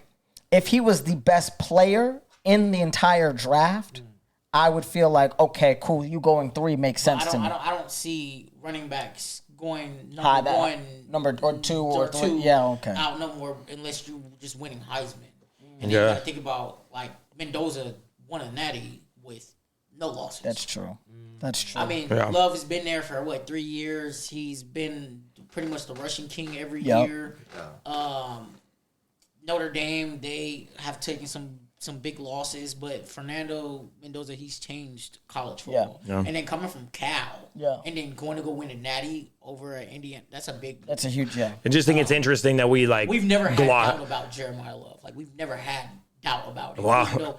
Him going to Arizona, though, is a tough, just because they don't have a quarterback. What, Jacoby? Yeah. So Jacoby Brissett aired it out last year, and he had these good stats, but it was when they were, down. You know what I mean? I feel like all these running backs go to Arizona and go and die. I feel like that's just, it's just a thing. Well, James Conner been hella productive. It's just lost the quarterback, too. So exactly. But I think a lot of people slept on this pick in the draft, too. Talk to me. Tyson. That's what I'm saying. I just thought it was funny. He said Mekhi Lemon it's Carnell Tate and Jordan Tyson that I was thinking of. I thought Tyson was the better pickup than Tate. I mean, Tate was at Ohio State, so I get it. I think it's good for Tennessee I think Calvin Ridley's on his way out since they got Carnell Tate. And it's also interesting that a wide receiver went in the top 5. That's a number 4 overall pick right there. But they need weapons for Cam Ward. And we talked about it with them bringing Wan'Dale Robinson in. Yes. We talked about it with them developing some of their talent. And then also Jordan Tyson going to Kellen Moore is great. Yeah. And Tyler Shuck looked decent last year. So, yeah, I mean, listen, a lot of teams have a lot of Denzel Boston to Cleveland. I'm not sure how he'll produce, but who's the kid? KC Concepcion to KC. I think he was the one that I would say keep an eye on him. And so that's what I'm saying. I think we'll see what happens in terms of this depth draft. If some of these guys are actually able to do something, it'd be great. But I'm not. I'm more looking at this as the Freddie Mendoza draft. And if he does okay, then he'll be the Peyton Manning of his draft, and it'd be great for the rest of us. But we'll see. Before we send it off, I know we've been rocking this one. A lot have been going on in MLB and NFL, but bro, it's been a hot minute since we got to the playoffs, and I think we got to discuss what's been going on in this NBA playoffs, y'all. I mean, they're going crazy. I mean, this is like dessert. I would like to we could fast forward through the Thunder and Phoenix Suns series if you down. Yeah. I mean, we already knew what was going to happen with that one, y'all. That was easy. That was an easy money. What's the biggest storyline is that Jalen Williams is down with a hamstring. So we'll see if how much that affects them. I'm not sure. The odds say it probably won't affect them that much, but we'll see how much that affects them. Okay. But and then we know this. And then with the Spurs, we see this. With the Spurs beat the Trailblazers, we weren't even worried about that. 4-1, yeah, they took care of business. But then last night they got. Well, we'll get to that. Yeah. We'll get to that second one in a second. They made easy work of the Blazers, and shout out to Tiago Splitter. I know earlier this episode we was talking about interim coaches, and personally, I think Tiago Splitter did a great job stepping in after, of course, the crazy news of the FBI and the betting and Chauncey Billups. It's crazy. And so shout out to Tiago Splitter. They weren't ready. Drew Holiday had a great year. Shout out to him too. Celtics could have used him this postseason. Yeah, Denny needs to develop his game a little more, but he's an all-star now. He's an all-star now, but the Spurs is ready. Wemby's a formidable defender, and they got a lot of guys who can score, even when Wemby wasn't playing with the concussion. They took care of business. Stephon Castle, Dylan Harper. You got some youngins who can. De'Aaron Fox. Yeah, exactly. Got some youngins who could finish the game out there. So shout out to the Spurs. Yeah. Do we want to talk about how about your boys? We can talk about the Timberwolves. Well, I was gonna say we'll leave it. That was the biggest surprise. That was the biggest surprise for me, the Timberwolves and Nuggets series. But I was gonna say I wasn't that surprised. I thought the Rockets were a better team. I think on paper. You talking mess? Nah. I think the Rockets are a better team on paper than the Lakers, and the Lakers showed that just having talent doesn't do it. And I know no Durant, but no Luka and no Austin Reeves for the first 3 games or 4 games, whatever. 4. And then you got a 41-year-old. Come on. But big props to Marcus Smart though. Marcus Smart, game 3 or game 4. Those consecutive games he played. He had a couple. He had a game. He was playing he felt like he was Curry. He was 5 for 9. Yeah, line too. Facilitating. Ooh. Talk. So, Houston had talent, but none of them can shoot. The point of playing basketball is putting the ball in the hoop. So you got Amen Thompson who can't hit the side of a barn. I mean, who else on that team can shoot? You lose KD, which we know he can put the ball in the basket. Yeah. Well, they tried to lean on Jabari Smith. Yep. He can't shoot. They tried to lean on Reed Shepard. I mean, He can shoot. They can could shoot in the Strictly regular can shoot. season. They couldn't. They can shoot in the regular season, but they couldn't shoot in the postseason. There's a difference Exactly. between playoff basketball and regular season basketball. And I've told you guys this multiple times. And now one of these teams has stayed the course and the other one has been exiting in the first round. The Thunder, I've always felt they're young. I'm not sure if they're going to be able to handle it. Shea has been able to keep the ship going, and it's fine. Oh, yeah. When it comes to the Houston Rockets, and I'm going to look y'all right in the camera, them boys ain't got it. They're fugazi. Exactly. The KD subtweets, the burner account is real. Them boys are soft, and I will never see them in a championship. I'm just letting y'all But know. they're not soft. I don't They're think that's soft. They No. soft like LeBron tissue. said. They You soft heard like what tissue not at paper. all. Look, you heard what LeBron said. He said you can't say that. They Right, the soft. Sengun? Yeah, I They saw soft like tissue paper. They're not. mean, they're not like, soft. so- They're a physical team, but that doesn't No, win no, you. that's not being physical. Let me tell you what being physical is. Talk to going us. to that basket and going getting an N1. Talk to That's us. not what the Rockets are doing. They're a young team. I get it. They're young. They don't- hustlers. They're hustlers. But when it comes to you're down by 5 with 2 minutes left, and I need to go put my body on the line, I'm going to that free throw line and I'm going to go get these fouls. Yeah, and they're these not about N1s. that life. And they're not about That's that. not true. I mean, I don't know what games y'all watch. I think that their fault was that So they're. let's go look at the rankings of them going to go get to the free throw line. I would say that to me, what I saw was a team that thought you can't just be a defensive minded team, which is we can defend you out on the perimeter and we can guard you and we can get aggressive. Like y'all said, I think the biggest key was immaturity, right? Because it is inexcusable. Let's flash back to game 3. It is inexcusable to have the possession of the ball, have sub 30 seconds on the clock, and a 6-point lead. And what proceeds to happen? Jabari Smith throws like a little lob pass to the baseline, the sideline, just for Marcus Smart to intercept it, and for Jayshawn Tate to foul a 3-point shot with 25 seconds left on the clock when y'all up by 6. It didn't even start there. You got to think about. Let's talk about game 1. Reed Shepard, like it's LeBron. Yeah, but I feel like that was the pivotal moment. If you watch this series, the pivotal moment of the series was the Houston Rockets blowing a 6-point lead with 30 seconds in game 3. Yes. Because it's a whole different, it's a whole a different completely different series, right? And who bails out the Lakers that game to hit the game-tying 3? LeBron. Mr. Experience. James. And shout out. That's what I'm saying. And I'm not discrediting Lakers at all. On the opposite, I want to give the Lakers incredible credit. I think that Luke Kennard was game 1, Luke Kennard. You needed someone to step up. Game 2 and 3 was Marcus Smart and LeBron. Is Marcus Smart going to put up 23 points and 11 assists and 8 rebounds and 5 steals every game of a 7-game series? Hell no. But you know what? They did what they needed to do. And the Rockets have no answer for that. Now, can they get away with that against like OKC? We'll get to talking about that, but I just feel like for me, it felt so disappointing to see. Let me touch on that too. So how you said that too, and Cam, correct me if I'm wrong, but we just looked at this. We're looking at the stats, and in the game that they won, they put up 30 free throws. 31. 31. 31. Free throws. They put up 31. And let's look You're at right. the games that they lost. I'm gonna double check. I'm doing this. I'm doing the stats for you. They weren't being as physical as the Lakers. You can't win a game not being physical, and it goes down to IQ too. Yeah, but they weren't. I mean, I'm just eye test. If you watch these games, it wasn't that they was getting like out physical though. You feel me?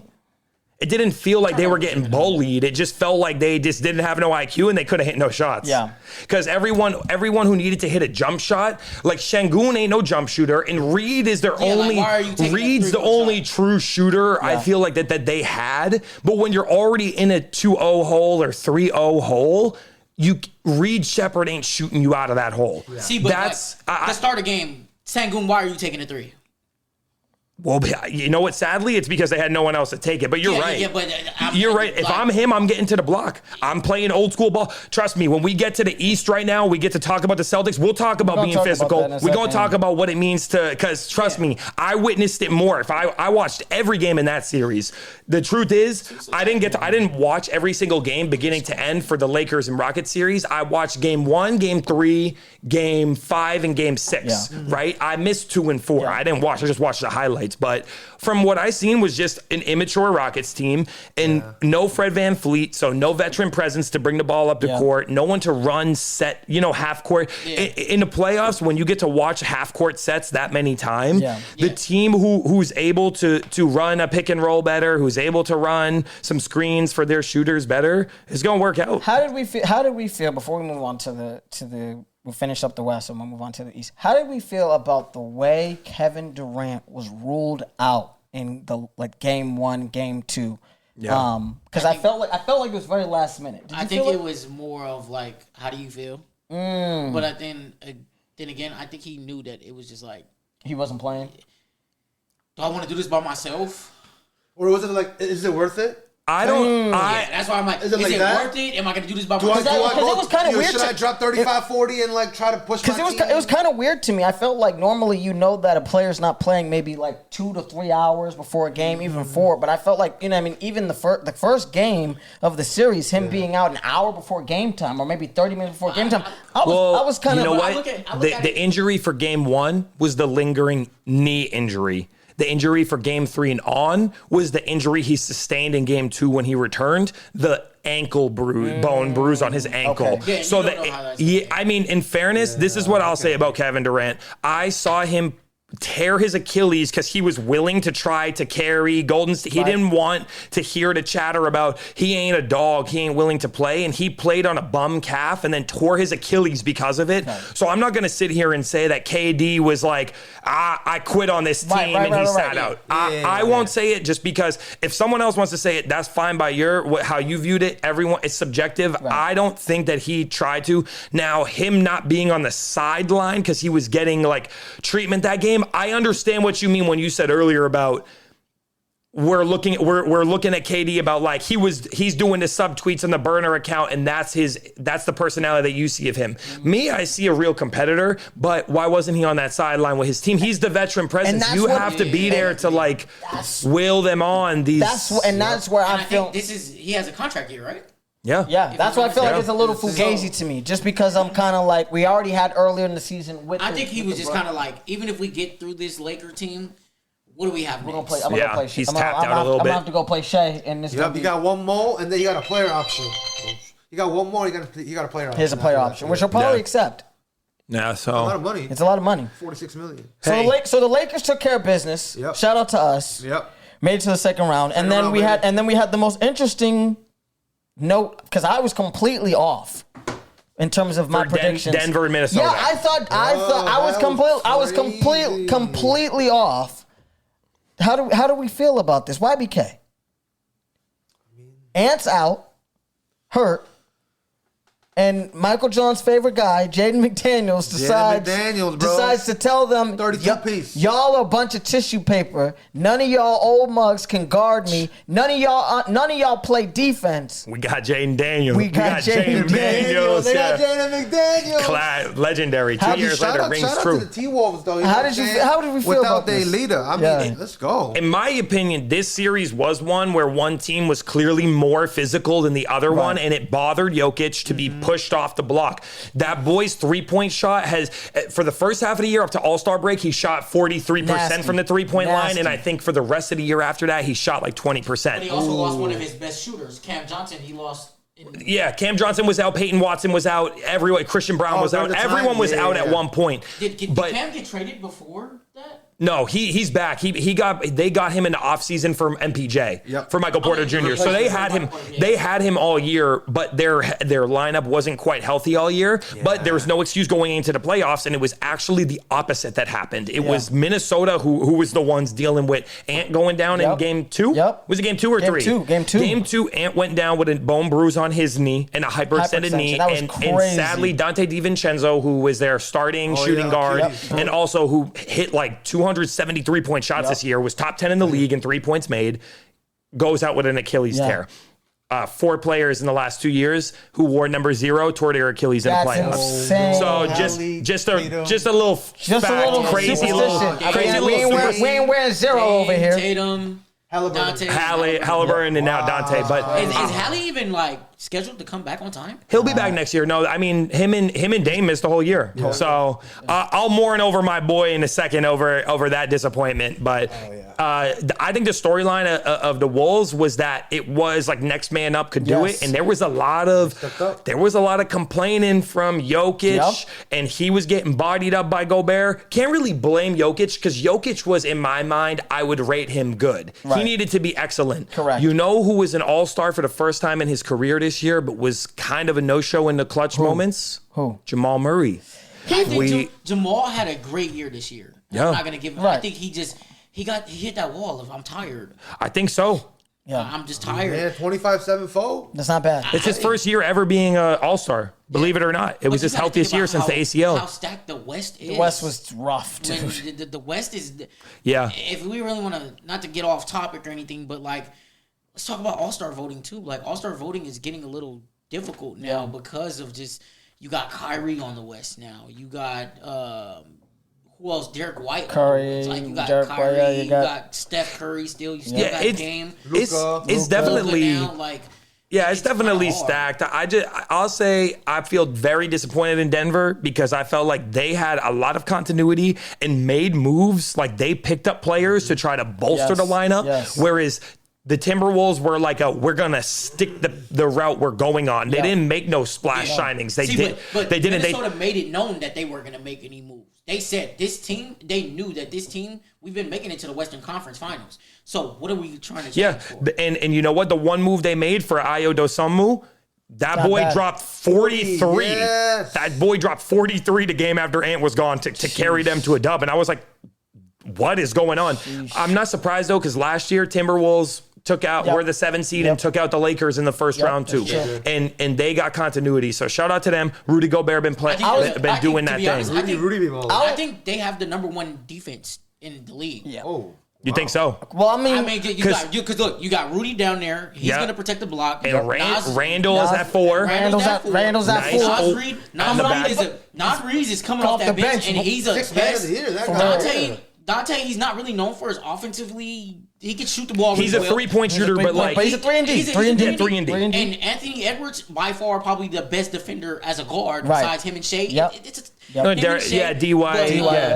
But you know, Anthony Edwards is gonna go. He's gonna go block shots too. He can rebound. Okay for a guard. So I say Timberwolves probably have one of the best defenses. I think when I saw them giving up all those picks for Rudy Gobert, I started to question what in the world they were drinking in the Kool-Aid over there in Minnesota. But now I'm starting to understand. I'm starting to see, like, yes, during the regular season, we're going to be a 6th seed. We might be a 7th seed. Hey, we might luck out and be a 5th seed. But when the playoffs come, it does not matter. And they got McDaniels, too. On that. And that's what I'm saying. And McDaniels, we saw him 2 years ago, and we said, boy. We laughed when remember, Ant was talking about, I'm all good over here. We got Jay McDaniels. We got Jay McDaniels. So. And he showed out. So, I mean, we have an interesting first round in the West. Very interesting first round in the West. Also, I felt like a very interesting first round in the East, too. This is what, I mean, we got to finish with this because this was probably the craziest. Not a series that went less than 6 games. That is insane. That 3 is insane. 7-game series and 1 6-game. The East is very, it's complex. Yeah. There was a lot of trades this year on the East. Lingering injuries. The CJ McCollum situation just coming over with Trae Young. That was like last minute type of thing too. And the James Harden going to Cleveland. James Harden going to Cleveland. That's a big one. Cade being out for a while. Yeah, with the lung. Magic with no Cole Anthony, who's been there for a while. The Wagner going down. Too. So it's like. Do you guys want to start with the Hawks and Knicks because we kind of and then we can work our ways to the Game 7s because for sure, Hawks and Knicks was a great series. I watched a few of these games. I enjoyed it a lot. Hawks made CJ McCollum for a 34-year-old CJ McCollum. That was a resurgence all of a sudden in the playoffs for him. Shout out to him. He turned it personal when he started to play one-on-one ball because they're like, oh, well, they did the interview, and he's like, well, are you going to go at him one-on-one? And it's like, yeah, but come on now. Jalen Brunson has been pretty consistent, right? For the last 4 or 5 years. Yep. And so I did originally pick Atlanta when we first came down here, and I said Game 7 too. I said Game 7. You did say 7 games. I would have went Atlanta, but I just don't see the shooting coming out of Atlanta. CJ is kind of hard. Big O, like he's a center that he got a clip on him, but I don't see it when you got the Knicks when they're trying to get you out of the box. You know, Jalen Brunson is gonna play big ball with you as a guard. They've been there too. You know who looked like he hadn't been there before was Nickeil Alexander-Walker, who's the most improved player of the year. And shout out to him. He was great this year. And he helped push my fantasy basketball team to the chip this year. But he wasn't really nowhere to be found. It had to be McCollum in those big moments. And Jalen Johnson, as much as he showed that he was an all-star this year, in my opinion, there was no signature game from Jalen Johnson. Yeah. And he very well might be the most talented and gifted player on each team. It didn't show. But I think that's why Minnesota got rid of him, because it was like Nickeil is not being consistent. Yeah. And we noticed that like one game he's focused on his defense, and it's like, okay, you go score 6 points. And then the next game you go score 23, and it's like, okay, I can't have you. Yeah, he was one game having 6, but you're doing really well on defense. He's a good backup, but this was his real coming out year for sure. He didn't get to start, but it showed though that they went on a late year run similar to the Hornets to me. Both teams panned out the way I saw it, which was a competitive team, a fun first out. Yeah, that's it. Right. And that's the thing. I think like when we come to the Knicks had a lot of high expectations. Going to 6 games against the Hawks was kind of like disappointing. However, you know what I mean? They played well and they won the series. I mean, it's just. I knew it was over when they were down 50. I was gonna say. Did you see the shellacking? They whooped like that for that game 6. The moral was just like you could tell they were looking for a fight, not even just like on the court, but like. Just in general, They were just looking for a fight. Like, they're ready to end it. Yeah. They did what they needed to do. That's for all those picks they gave Mikal Bridges in those games that he put up 0 points and the losses, like odd minutes. For all those picks, you better give me something. Yeah. I'm sorry, you better give me something. But shout out to Cat. And shout out the player that I thought was the best in the first round for the Knicks was OG Anunoby. He was a menace on both sides of the ball. He bailed them out in a couple of those close games where they won, right? Not the 50-point blowout. He was hitting shots at the end of the shot clock, bailing them out in the big moments. And Brunson really wasn't producing. Not at all. Until the game 6 closeout game, but everyone played well that game. And shout out to Cat, who put up a couple triple doubles. We ain't seen a lot of Knicks players do that. So they should keep on. They have the most continuity. I felt like at the beginning of the year. 35 is exactly the same. They've been like this last year. They were like this last year. So we'll see. We'll see. But see, Cat is one of those guys too that's like inconsistent too. That's true. Obviously, but like early in the year, I did see him double-digit rebounds, double digits. So I believe Cat is he's came up to. So I don't know if you guys remember, but you remember the trade was for Cat and and Julius Randle. Yep. And you remember they've been saying who won that trade, but both teams are doing the same thing. They both last year they both went to the Eastern Conference Finals. So I think. So this is actually like I don't know if this is a good take or not, but like who does win that trade?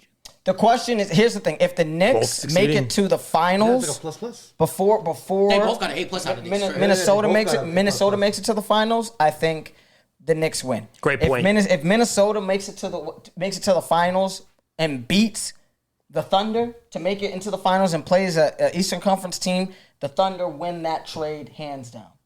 The Wolves. I mean the Wolves. Sorry, the Wolves. But I got you. Just with that, both. Cat has been inconsistent at times. So has Julius Randle has been inconsistent at some times. But I've seen Randle in the playoffs, though. Even if the scoring isn't where it needs to be, he still has the leadership. I still feel like Julius Randle is one of the heart and souls in the Timberwolves, other than Ant. Ant's the leader. But you got Rudy, you got Naz Reid. But I think, again, Rudy's French. And as much as I love my French people, shout out to our French fans, I still feel like my boy they ain't got that American dog in him the same way that the rest of them do. And I think at the end of the day, seeing what Randle has done in the playoffs, consistently over the last couple of years, I like that boy. guy. Not bad. I felt like this was one of the few series that I saw exactly right, like Knicks and 6. Like that's exactly what I thought looking at that series, like a competitive, young, new talent, like, but too many Okongwu and NAW and somebody, Jalen Johnson. They just weren't ready. Just too young. It's a good thing that they made the playoffs. How about Detroit and the Magic? I was a little bit surprised that this even got pushed. I'm not going to lie. I knew that the Pistons were going to just run off, come back with it, just because the Magic have lost a lot of pieces. Wagner went down. Cole Anthony is a free agent, I think. And I just think they just lost their. I didn't see it going 7 games, fam. I didn't either. I thought it was a 5-6er, and that's only because Cade is still trying to get his feet back in from. That's what I'm saying. But I thought, here's the thing. I felt like Paolo was the only real guy that I actually feared on Orlando. But a lot of people said that he didn't even show up. But that's what I'm saying. He really didn't have no punctuating games. I mean, Franz played well in those first couple games, and Desmond Bain, it was like an equal carry, like Franz, Desmond Bain, and Paolo. I think Paolo, since he's been in the league, he hasn't really took that leap yet. No, I think he's like a step below Cade right now. I agree. I think they put a little bit too much pressure on him in Orlando. I'm not gonna lie. I think they might need one more star. Maybe I trade up this year and try to get another pick. Because a lot of that roster's full. But like you got Suggs, who's pretty inconsistent. Cole Anthony, you lose. Wagner, the Wagner brothers. Desmond Bain for this year, but but Desmond Bain doesn't even like. No. He's slow on his feet. Yep. He's not like gonna go dunk on you. He hasn't been the same. He hasn't been the same since that injury. Yeah, he hasn't been the same since that injury. I will say that it was a great effort by the Magic, but Detroit really was leaning too hard on Cade. For real. Because that boy was averaging in the first 4 games when they were down 3-1, he was averaging like so many shots per game, and he was averaging like 8 turnovers a game. I'm like, and he's bro, not a shooter. You can't have 8 turnovers from Cade and win these games and have him putting up all these shots. Like, he's got to be more efficient. And all of a sudden, when he was a little bit more efficient, and Tobias Harris had a good shooting night, so he could kind of bail him out a little bit. It reminds me of like LaMelo Ball, like how Charlotte kind of leans on LaMelo a lot. And then it's like it's either a hit or miss. Like if he's going, he's going, and if he's not, he's not. But you can't expect both for me to be a facilitator and a scorer at the same time. You brought up Tobias Harris. I felt like him stepping up in this series towards the end really made a big difference. And I think he could have lost it for them if he didn't do what he needed to do. He could have done this a lot earlier. It gave a lot less headaches. But I mean, shout out to the Magic for pushing it 7 games. I know Cade was out for a little bit, but that's not bad. It's not bad. The first seats like that, pretty good. That's what I'm saying. I agree. We got Cavs and Raptors. All right. Pretty good series. A little frustrating. I was surprised it went 7. I was very surprised it went 7. I felt like Donovan Mitchell and my boy James Harden would have been able to take care of those guys pretty easily. But 7 games? Is RJ Barrett just that good? I think they were talented enough. I think if they had Emmanuel quickly, that actually the Raptors might have had a bit of a better chance because your starting point guard's out, of course. If you're missing your starting point guard, I think talent for talent, RJ Barrett, Scotty Barnes, Brandon Ingram, that's not a terrible team. Yeah. It's really not. Yeah. I will say they're missing a center. Some of those games, Pirtle's okay, but not a game changer necessarily. I will say the home crowds made a difference in every single one of those games. Home crowd made a big difference in every single one of those games. Losing Darius Garland for the Cavs was a little weird too to go. To swap him for Harden. But I think they might have would have made it a little easier just because of the routine they had. Because of the chemistry they had. And then James Harden is a lot more of the facilitator. Garland was a slasher. He was a slasher. You're right. I think they're still trying to figure it out. But I think if you gave the Raptors 2 more games, I think they pull that out. Yeah. But I feel like I wanted more from Scotty Barnes. Come on. We talking about like a next level. I feel like as the value and the name Scotty Barnes brings to the NBA, I feel like he needs to step up. Yeah, He's really? more of an edge. I saw the regular season stats too, like an 18-7-5.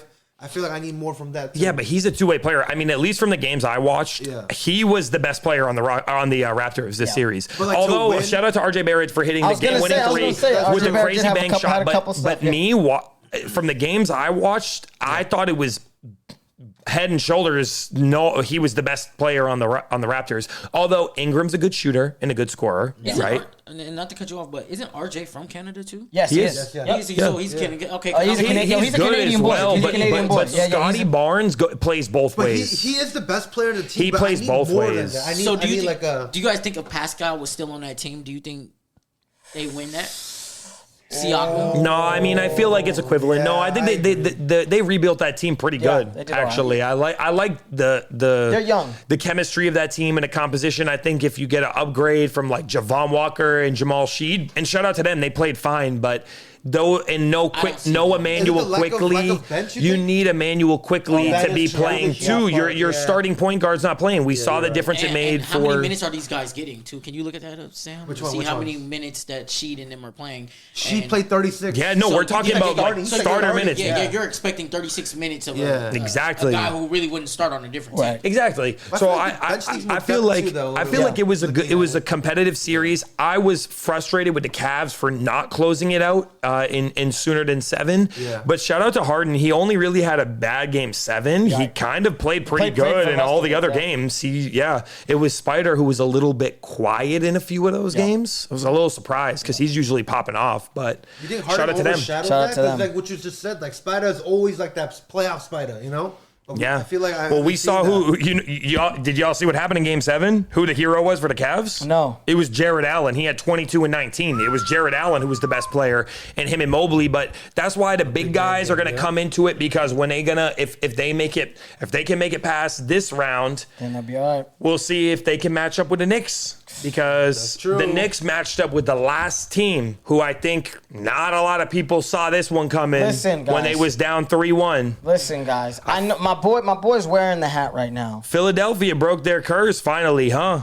Against Boston. I want to know how. I want to know how you felt Game 7 because I assume you're getting ready to watch the game maybe 2 hours before kickoff, and then you find out. One of your top dogs is hurt. What happened? It was a surprise because the day before, right? So Game 3, Celtics lose. We're up 3-1 at one point in this series, right? Look great when we shoot good and when we live by the 3, die by the 3. Right. That's the mantra of this whole series, right? Game 6, Tatum goes down in the third quarter. He tweaked his left knee. He wasn't on an injury report the day before Game 7, 2 hours before. Left knee stiffness. He's a no-go. Sad because Tatum has the most points ever scored in a Game 7 in NBA history. 51 points to close out 76ers a few years back. So, listen, shout out to Joel Embiid for coming back. He got back from his appendectomy, and it made a difference. I think one huge part that the Celtics got away with this year, a huge gap in their team, that they got away with was center. Yes. Kristaps Porzingis leaves the team and Luke Kornet gets signed as the backup for San Antonio. We elevate Neemias Queta, right? Shout out to him. Shout out to my Cape Verdeans. Shout out to Boston. Yeah, I mean, but that boy was good in the regular season and we trade for Vucevic to be our backup. Yep. It didn't work out against an Embiid. Yep. It didn't work out against an Embiid. You have Drummond as your backup. Yep. You got Embiid as your one. Unfortunately, they couldn't stop him. Right. They can't stop him. He could hit his little elbow jumper, and we had no answer for him. And then live by the 3, die by the 3. They die by the 3. They couldn't hit a 3 for Game 5, 6, and 7. Yeah, that's what I saw. I think it was a problem trying to neutralize Maxey too. Maxey didn't get neutralized that whole entire. He wasn't that good though. He was the best player of their series was Embiid. I mean, you're right that Maxey's going to get his. I think his best game this series was a 33-pointer. Yeah, but you got to only stop once. That. You got to stop that still. Well, someone's going to get theirs. You're right. I mean, I know what you mean, but I don't. You know who really was their two best? I watch all 7 of these games. So this series, I can tell. That's what I'm saying. This one, I can tell you. I know you watch every game. Shout out to 36-year-old Paul George, who can finally work as like a 3-4 option. Okay. I feel like he's been slept on the last few years. Yes. He worked because he got all that money to sign with Philadelphia, and then he was so ass last year, and then he had his 25-game suspension for the PEDs this year. I felt like he played really well. I feel like he really. Think Kelly Oubre deserves to still be around. I don't see too much. I mean, it's fine. He's a role player. Someone's got to be a starter. Yeah, I mean, listen, everyone can't be like a superstar. Right, you know what I mean? We know. I just seen him like from his aura, from what he has been in the league before. Kelly Oubre has been. He reminds like Kelly Oubre and Kevin Porter have been guys like we've seen them emerge. We've seen them do their thing, and then it's like they're like turtles. Now they show out for a quick second, they pop their head out, and then they come back. He's probably their worst. worst. But they don't be doing nothing. He's probably their worst starter because VJ Edgecombe cleared him this year. He should be number 3 in my opinion for Rookie of the Year. I was gonna say Edgecombe was the reason why 76ers won this series was because they had better performances from their players and because Nick Nurse is not like Doc Rivers coaching for the 76ers. Nick Nurse has won a championship. More recently, shout out to Doc because obviously he was Boston's coach when we won. So no disrespect to him. He just had no luck. Who was you guys' coach last time that you guys just won?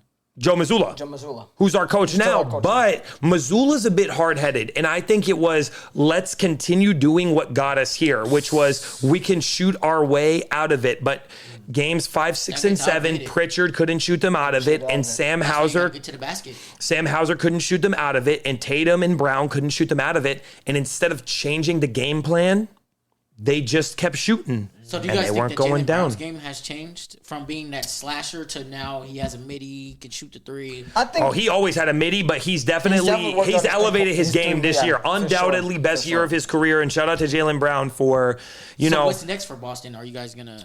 Well, I think what's going to happen is we're going to see what happens with JT over the summer. If JT still feels, he's doing better in terms of rehab, I think we're going to still keep the big duo for another year or 2. But y'all need a center. And that's it. Y'all need a center and then Vujicic. That's what y'all need. Well, let me say this. I'm going to give my last thoughts on the Celtics right now. No shame in this being our gap year. I was going to say. We didn't mortgage first-round picks for like a star player to get us to here, and we need to perform because we're trading for Luka. This is our last year with LeBron. We're going all in, trading our first-round picks. The Celtics didn't re-sign Luke Cornett. We didn't re-sign Al Horford, who, if we re-signed Al Horford and the Golden State somehow convinced them, you have a better chance with us than the gap year Celtics. Well, sorry, Big Al. If we have Big Al D is much better paint defender. I don't care at 38, 39, 40. We win that series with Big Al. We win that series with Big Al for sure. He stretches not like Nemias Queta. Exactly. Yes. We win that series. But we lose Luke Cornett. We lose Big Al. We trade away Porzingis. We trade away Drew Holiday. Not a bad result for a gap year. And Derek White had a quiet year. Bro, he was so bad. I don't know what happened to his shot. It disappeared at the end of the year. Honestly, I don't know what happened. He got tired. I think the Olympics kind of took something out of him. He got tired. It really could have, guys. It really could have. But no shame. I love the Celtics. Shout out to the C's. They went down. Embiid finally got a lick on us. The Sixers finally got a lick back on us. And he's not even completely healthy. Yeah. So I feel like now that I'm ready I gotta reshuffle now what I'm talking about out the East because I was riding with my boys and now I gotta rethink it all. Yeah. I have to rethink it all, y'all. And I think Derek White gets traded this year for another point guard, somebody that can actually Lonzo would have been a good pickup for you guys.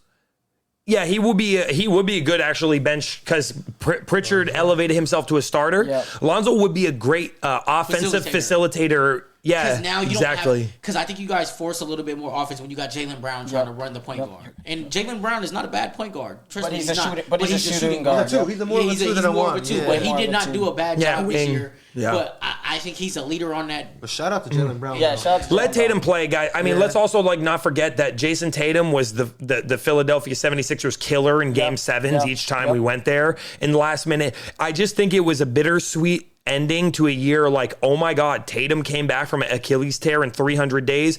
Kind of disappointing for it all to end with Tatum not being able to play in the Game 7. On the final game of But that's not why we lost that series. The reason we lost that series is because we couldn't buy a 3 in clutch time.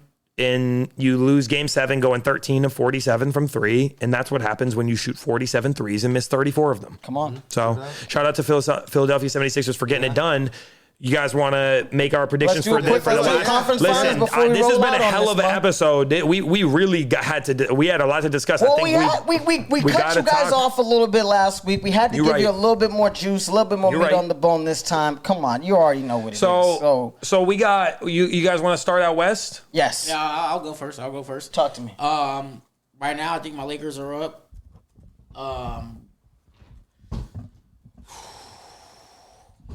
Come on. I say we go 7. If Luka comes back, we can go get game 7. Come on. So you're saying Lakers in 7? Lakers in 7. Okay. I want to say the Timberwolves pull out the Spurs just because they're more, they've been here before. Okay. I say 6. Okay. Timberwolves in 6. Pistons and Cavs, I got Pistons going 6. Pistons in 6. Knicks and 76ers. I think this is the year for the 76ers. I think they go 7. Wow. Get it. Wow. I got to follow that up. I feel like let's go, I feel like that's not terrible. I'm going to go definitely. We're going to start with the East first. I'll start with the West fire.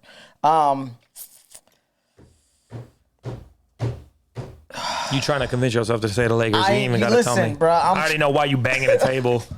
It's the Luka. It's the Luka magic. Listen, bro. it's more of I know ball and I understand that like life in real life situation, but I also have my heart. I'm gonna say the Lakers in 6. Okay. I'm gonna say the Lakers in 6. I don't love it, but I'm gonna say it because I feel we can have a miracle. It's LeBron. That's what I'm saying. LeBron, Luka, and AR. I'm gonna say it might be we got more star power. I'm hoping.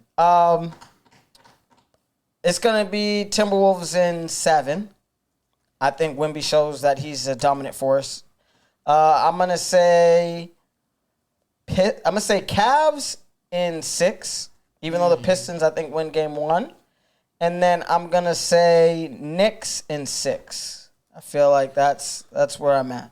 That's where I'm at for these conference finals. All right. I guess I'm next. Come on, YBK. Let's get it.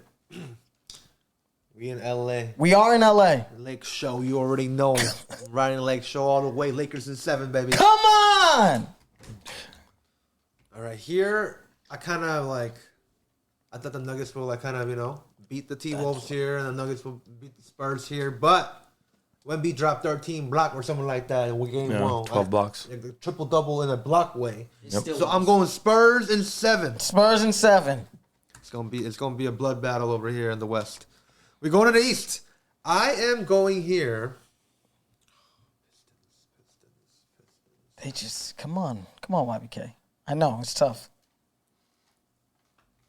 Pistons in 7. Okay. We have 3 game 7s this conference already. Yeah, there's a lot of game 7s here. We're going to wrap it up here. Knicks and 76ers. Mm-hmm. Yeah, Knicks in 6. Knicks in 6. Yes. Why not the 76ers? Nah. I feel like New York this year got something here this year. New York, his finals are bust. This is the year for them. That's how I feel. feel. They've been running this too long. Yeah. They got rid of a coach. So the 76ers, too. Mm-hmm. No, but Knicks have been, I don't know. The 76ers have an excuse because Embiid has been hurt. And if Embiid, even with the appendectomy, they'll say, "Oh, he's just coming back. He's still whatever." He went against a formidable Knicks team. True, what I mean. They just beat They just beat pretty much the hardest team. Nah, and the Celtics without Jason Tatum are not the hardest team. All right, I agree. Michael John. We'll start West. I'm taking OKC in 5 games over the Lakers. You are tripping. Thunder in 5. You said 5 games. Yeah, I think this is I think it's a simple sweep.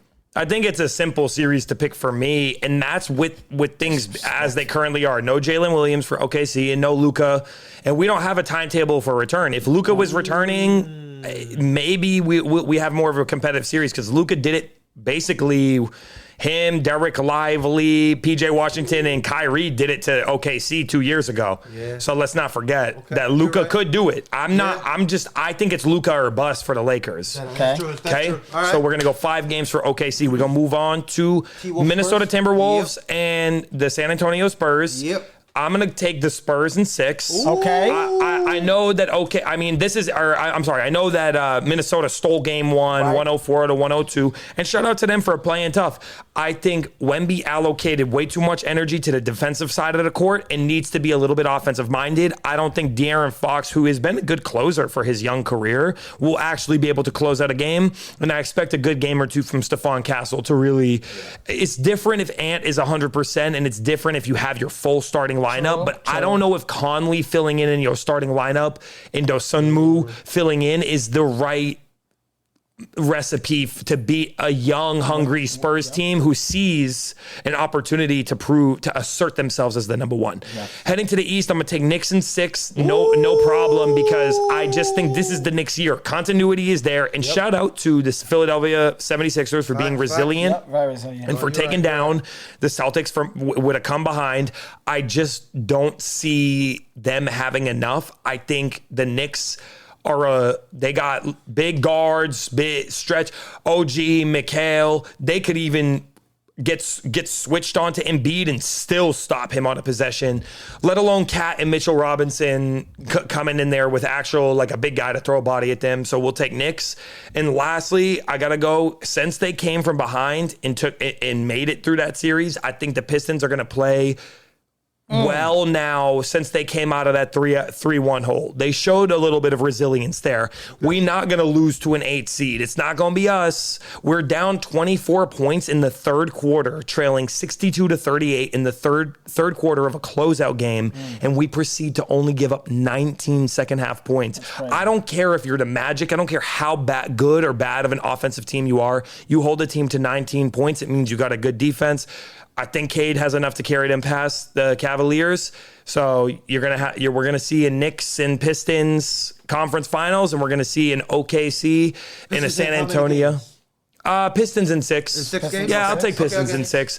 I don't think it's gonna go 7 because I do think Cleveland is good enough to take. And I will have no surprises if Cleveland wins this one. I'll have no surprises if San Antonio wins or Minnesota wins. I will be very surprised if the Lakers win. Shout out to you guys for taking care of business in the first round. OKC ain't no Houston. That is true, but OKC ain't no Houston. Luka's gonna be the answer. We're gonna see what happens. Magic Luka. Yeah. Shout out to a fun playoffs, though, for an unpredictable. It's been a weird playoff so far. But it's been fun to watch. The games have been great. We've had a lot of Game 7s. It's been fun. Yeah. Guys, we gave you guys a lot of material tonight. Yes, we felt like we got to give you a lot of content. I'm doing good on my picks right now. Come on. I got Tobias Harris right now for higher 16.5. There's 7 minutes left. He's at 16. Okay. I got Rui Hachimura for 11.5 higher. He's at 6. Okay. Second quarter just starting. And then I got LeBron at 20, higher than 20, and he's at 12. Come on with it. Okay, not bad. Let's get it. Come on, we got the picks coming in. You know what I'm saying? Might make some money tonight. Go. I love it. Perfect. Man, YBK, how you feeling? Pretty good. Yeah? I love it. Any last minute, any closing things? It is Cinco de Mayo, so if 5-5. if you guys are, at home, and it's Taco Tuesday, and it's Taco Tuesday. Hasn't been like this in many, many years. Won't be like this till 2036. So get yourself a drink, get yourself a taco, non-alcoholic beer, margarita. It doesn't matter. Everything. Have a little juice. Do what you got to do, but enjoy Taco Tuesday. Also, shout out Simba for joining us one more time. Yes, thank you. For real. Beautiful. Always a pleasure. Thank you. And I got some people that's just like interested. Yeah, let's get it. YBK been talking about let's some do people, it. so I want everybody to, the way MSD has brought me on. We got some people coming and welcome them too, because yes, sir. It's family now too. And we be having fun. We can't spoil the names yet. We have locked it in. You guys gotta stay tuned. Let's get it. Exactly. You're gonna have to tune in and appreciate your shout out to y'all. Before we even hang this up, man, how about the post, the collab? Yeah. Yes. Monumental. Shout out to Long Beach. Yeah. You already know what it is. Shout out baby. to Long Beach and shout out to the big homies, For real. Yeah. For real. We really appreciate you guys. We really love that you guys are tuning in. We love the fans, and we love just, giving you guys the best content that we can. We are, we don't know how we do. We love what we are. So, you know what I'm saying? We love who we be. Come on with it, baby. Love it. Come Love on. it. Let's get it. Let's get it. All right, you already know what it is. Yes, sir. Family. Let's get it. Let's get it. RCR presents MSD Sports episode 52. Let's get it. Let's get it. My name is Sam, also known as YBK. You can find me at YBK up in here. We got Mikey over here. You can find Yes, him sir. at Michael John DeStefano. We got David Camden over here. You can find him at Mr. Club Paradise. We got Simba over here. You can find him at Cuban Simba with double A's. Let's get it. Let's get it. You can find us, MSD Sports, at RCR MSD Sports. We on Facebook, Instagram, YouTube, TikTok. You already know it. And we'll see you guys in the next one. Peace.